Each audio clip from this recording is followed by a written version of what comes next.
නංගිලා මල්ලිලාට සුබ දවසක්. අද මම ඔයාලට කියන්න යන්නේ 2026 වර්ෂයට අදාළ කනිෂ්ඨ විද්‍යා ඔලිම්පියාඩ් තරඟාවලිය පිළිබඳවයි. ඒ කියන්නේ SLJSO. මේ තරඟාවලිය මේ අවුරුද්දේ පැවැත්වෙන්නේ මැයි මාසයේ. හරියටම කිව්වොත් මැයි මාසයේ 9 වෙනිදා සෙනසුරාදා දවසක්. දැන් මේ තරඟාවලියට අයදුම්පත් කඳවලා තියෙන්නේ. අයදුම්පත් බාර ගන්න අන්තිම දවස අප්‍රේල් මාසයේ 28 වෙනිදා. මේ තරඟාවලියට ඔයාලට සහභාගී වෙන්න නම් ඔයා 6 වසර ඉඳන් 10 වසර අතර වෙන්න ඕනේ. මේ තරඟාවලියට ඔයාලට සිංහල දෙමළ ඉංග්‍රීසි මාධ්‍ය තුනෙන්ම ආරම්භක වටයේදී සහභාගී වෙන්න පුළුවන්. තරඟාවලියේ ඉදිරි මට්ටම් ඉංග්‍රීසි මාධ්‍යයෙන් තමයි පැවැත්වෙන්නේ.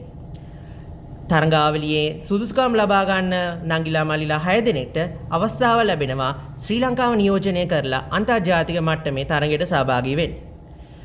අන්තර්ජාතික මට්ටමේ විතරක් නෙමෙයි ලංකාව ජාතික මට්ටමේදී වුණත් ඔයාලා ලබා ගන්න මේ තරඟාවලියෙන් හම්බෙන certificates medals ඔයාලට ගොඩාක් වටිනවා.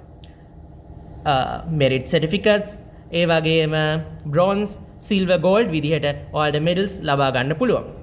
මේ තරඟාවලිය වලින් ලබා ගන්නා මේ certificates හා medals ඔයාලගේ ඉදිරි අධ්‍යාපන ගානට සඳහා ගොඩාක් වැදගත් වෙනවා.